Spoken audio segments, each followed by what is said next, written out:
안녕하세요. 윤혁입니다. 반갑습니다. 이제 네 번째 시간인데요. 지난 시간에 말했던 것처럼 개발자가 정말 AI에게 이제 일자리를 뺏길 것이냐, 이제 그런 얘기를 해볼게요. 일단 AI란 녀석은 사실은 못하는 것도 있고요. 또 할 수 없는 것도 있어요. 뭐 잘하는 것도 있죠. 잘하는 건지 잘 모르겠는데 일단 보시면은 AI가 잘하는 거는 이거예요. 우리가 갖고 있는 데이터들을 잘게 쪼개가지고 벡터화한 다음에 그 벡터들이 쭉 놓여있는 상태에서 내가 원하는 질문을 하게 되면은 그 벡터에 근접한 내용들을 찾아가지고 이런 걸 만들어냅니다. 일단 인사말을 뽑아내는 작업을 하고 있어요. 자, 잘하는 것 같죠? 근데 AI를 써보신 분들은 느낄 거예요. 잘하는 것 같은데 어떨 때는 잘하고 어떨 때는 인사말을 뽑을 때 어떻게 말하냐면 이렇게 뽑아내기도 합니다. 헬토라고 뽑아서 너 지금 뭐라고 말한 거야? 라고 말하면 또 다시 헬로를 뽑아냅니다. 제대로 말한다 싶어서 잘했어 라고 하면 갑자기 또 헬토라고 해요. 자, 이렇게 얘가 왔다리 갔다리 합니다. 그러니까 지금 나를 가지고 노나 이런 느낌이 들기도 하고, 자, 이런 것 때문에 감정적인 그런 말을 하시는 분들도 계세요. 프롬프트에다가 욕도 하고 뭐 장난하냐 막 그리고 욕을 하시는 분들이 계시는데, 이거는 얘가 그렇게 의도한 것도 아니고 얘가 장난할 그런 기분도 아니고요. 그럴 능력도 안 됩니다.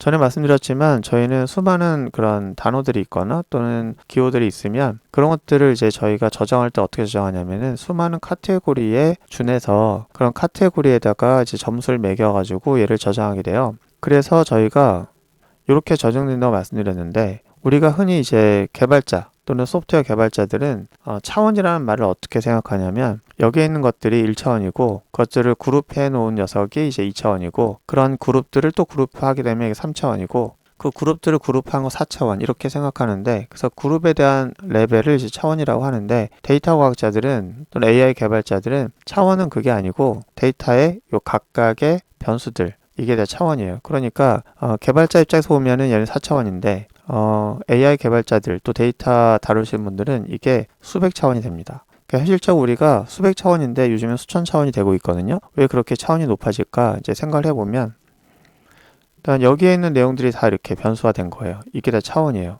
1, 2, 3, 4, 5, 6, 7, 8, 9, 10 여기 있는 것까지 하면은 이미 벌써 수백 차원이 됩니다. 우리가 여기에서 이제 어떤 단어를 학습한다고 하면은 이거를 가지고 이런 형태로 벡터로 이제 만들게 되는데 이게 벡터죠. 이 벡터를 만들 때는 이 사과라고 하는 거 학습할 때는 사과가 명사면서 또는 과일이면서 과일이죠. 그리고 이 녀석은 나는 좋아해 라고 했으니까 약간의 긍정의 느낌에다가 뭐 이런 식으로 해서 벡터를 이제 학습을 시키게 되죠. 그리고 다른 문장이 들어오게 되면은 또 사과가 있으면은 사과를 학습하면서 여기에서는 또 안 좋은 느낌도 이제 같이 사용될 수 있다라는 것을 익히게 되면은 조금 벡터가 바뀌어야 되죠. 아까는 목적어였으니까 목적어였는데 이제는 주어로도 사용됐기 때문에 주어와 목적어가 다 사용될 수 있는 형태고 뭐 이렇게 좀 바뀌게 되죠. 자, 여기서 이제 문제가 뭐냐면 이게 계속해서 뭐 나눠지고 또 곱해지고 하다 보면은 어떤 일이 발생하냐면 소수점이 발생하게 돼요. 근데 우리가 전산에서 이제 개발하신 분 다 아시겠지만 소수점이 이제 무한 소수점이 갈 때가 있거든요. 근데 무한 소수점은 저희가 저장할 수가 없어요. 그럼 어떻게 하죠? 잘라냅니다. 잘라내게 되면은 결국은 약간 비스무리한 벡터들은 같은 벡터로 인식이 되게 돼요.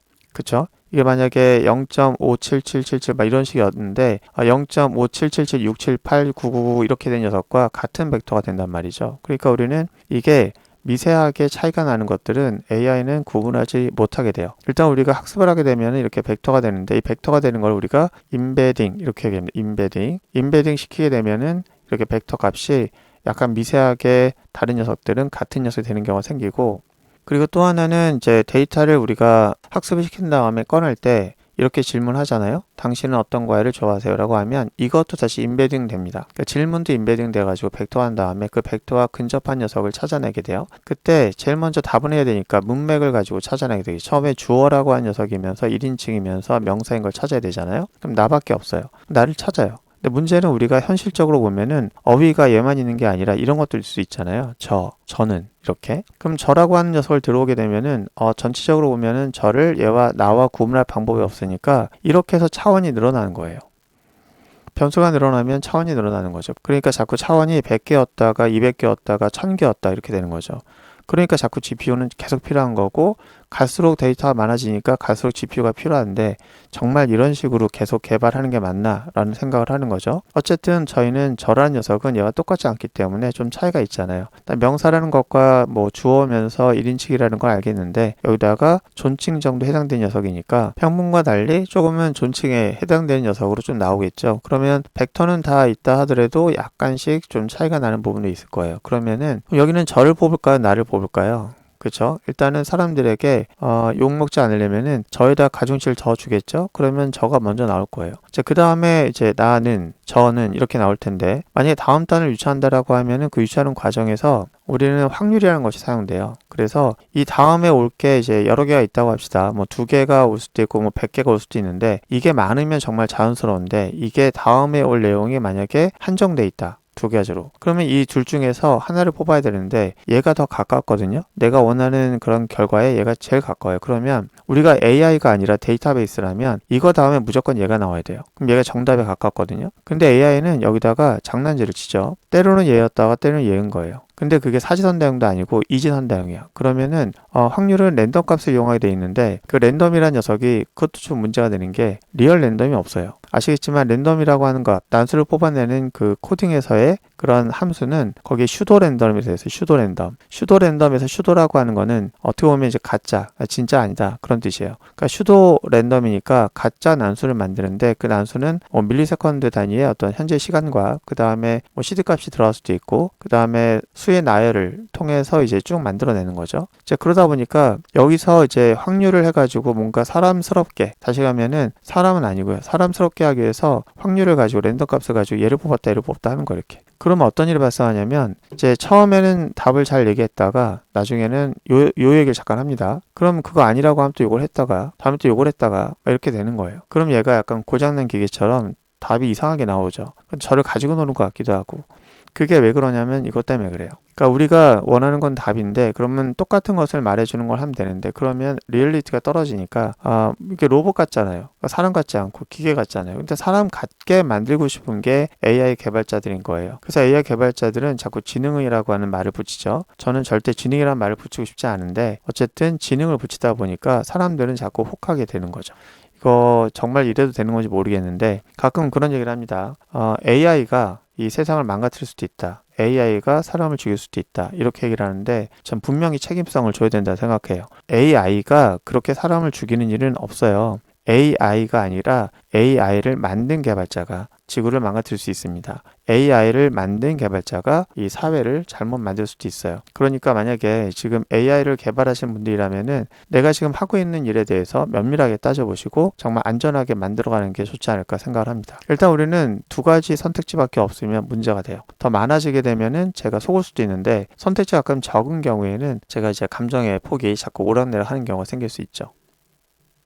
우리는 AI를 이용해서 이제 개발하게 되면은 잘 못하는 것도 있지만 얘가 할 수 없는 것도 있어요. 예를 들어서 저희는 제 도메인 지식을 갖고 있는데요. 도메인 지식이라고 하는 건 결국은 인간에 의해서 어떤 일을 하게 되고 인간의 필요성에 의해서 하게 되는 일들이 있어요. 그럼 인간의 필요성에 의해서 이제 그것이 일이 이루어지고 그러면 그것을 기록하게 되면은 결국은 그쪽에 도메인이 생기는 건데 인간이 필요한 것을 AI는 잘 몰라요. 그러니까 내가 필요한 것을 쟤는 이해를 못할 뿐만 아니라 우리가 어떠한 것을 하겠다라고 하는 의지도 잘 이해를 못합니다. 그러다 보니까 어플리케이션을 얘한테 만들어려고 하는 것이 막연한 거죠. 어차피 걔는 의지가 없고요. 지능이라는 게 존재하지 않아요. 그러다 보니까 만들어내는 것은 기존의 데이터의 조합으로 만들어지는 거죠. 결국은 어떤 도메인 지식을 우리가 이끌어가는 거고 그 이끌어가는 것을 얘한테 계속 학습시켜야 하는 그런 필요성이 있는 거예요. 또 만들 때 결정하는 것은 얘가 할 수가 없어요. 결정이라는 것은 우리가 할 일이에요. 왜냐면은 어플리케이션을 만드는 것은 돈이 들어가는 거죠. 돈을 AI가 아직 만들지 못해요. 그러다 보니까 우리가 돈을 들여서 만드는 건데 이거를 나눠서 만들 수도 있고 때로는 이거를 하나로 만들 수도 있어요.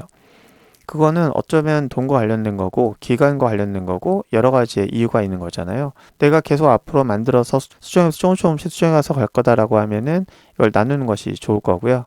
그렇지 않고 한 번에 만들고 잠깐 쓰고 말 거다라고 하면은 통으로 만드는 게 좋겠죠. 우리는 변수명이든 함수명이든 컴포넌트명이든 이름 명명하는 것도 얘는 패턴을 가지고 추천할 수 있지만 그거를 AI가 결정하는 것도 문제가 돼요. 그래서 우리가 어떠한 데이터베이스를 구축할 때도 거기에 들어가는 업무적인 내용들을 설계할 때도 결정은 우리가 하는 거예요. 얘가 결정해 줄 수가 없죠. 어떤 것이 필요한지 아닌지는 우리가 말을 해줘야 돼요. 어떤 컬럼이 필요하고 어떤 테이블이 필요한지 말을 해줘야 됩니다. 그리고 데이터를 우리가 처리하는 녀석이 필요할 텐데 데이터를 처리하는 업무 로직을 여기 유저 인터페이스에다가 함께 만들 것인지 아니면은 얘를 분리해서 만들 것인지 또는 분리해서 만들었다면은 하나만 분리할 것인지 아니면 3계층으로 분리할 것인지 또 3계층으로 분리하는 것이 이제 다가 아니라 유즈 케이스를 잘게 쪼개서 또는 4계층으로 어댑터 계층을 끼워서 우리가 클린 아키텍처로 만들 것인지 이런 것들을 다 저희가 결정하는 거예요. AI는 할 수가 없습니다. 중요한 거는 AI는 일할 때 도움이 분명히 돼요. 저도 AI를 무조건 사용하라고 하는 사람이고요. 저는 요즘에 다 코딩을 AI에게 시킵니다. 근데 이제 가끔은 AI가 이제 제 말을 잘 안 듣고 엉뚱한 길로 자꾸 헤매는 경우가 있고 그러면은 이제 매뉴얼하게 수작업으로 제가 코딩을 이제 개입하는 경우도 있는데 일반적으로는 웬만하면 얘한테 시켜보려고 노력을 하고 있고요. 어쨌든 우리가 할 일은 책임져야 할 일이고요. 그러다 보면 저희는 책임지기 위해서라도 그전과 달리 이제 CS 지식이나 API 아키텍처 이런 것들을 우리는 이걸 잘해야 돼요. 더욱더 잘해야 됩니다. 근데 그럴 수 있는 여유가 생겼어요. 왜냐면은 얘는 어쨌든 지식을 꺼내주는 역할을 합니다. 잘못된 답을 말하기도 하지만 얘를 통해 저희는 정보를 충분히 얻어내는 어떤 도구로 쓸 수가 있어요. 또 얘를 통해서 개발하는 데 시간도 절약할 수가 있어요. 우리가 하는 거는 검증하고 결정해주는 일이구나라는 것을 기억하시고 코딩에 대한 내용들, 이 지식에 대한 내용들이 전혀 없이 개발이 되는 일이 발생하지 않게끔 여러분들 만약 개발자 되신다고 하면은 이 내용을 공부를 하시면서 이제 AI를 이용해서 생산성을 좀 높이는 방식으로 준비를 하시면 될 것 같고요. 지금 말고 좀 있다가 이제 세상이 조금 인지를 하게 되면은 개발자가 다시 필요해지는 시대가 올 거라 저는 확신을 합니다. 그렇다면 인문자가 공부할 때는 어떻게 공부해야 되느냐 이제 이런 부분이 있을 텐데요. 다음 시간에 설명드리도록 할게요. 고생 많으셨고요. 다음 시간에 뵙도록 하겠습니다.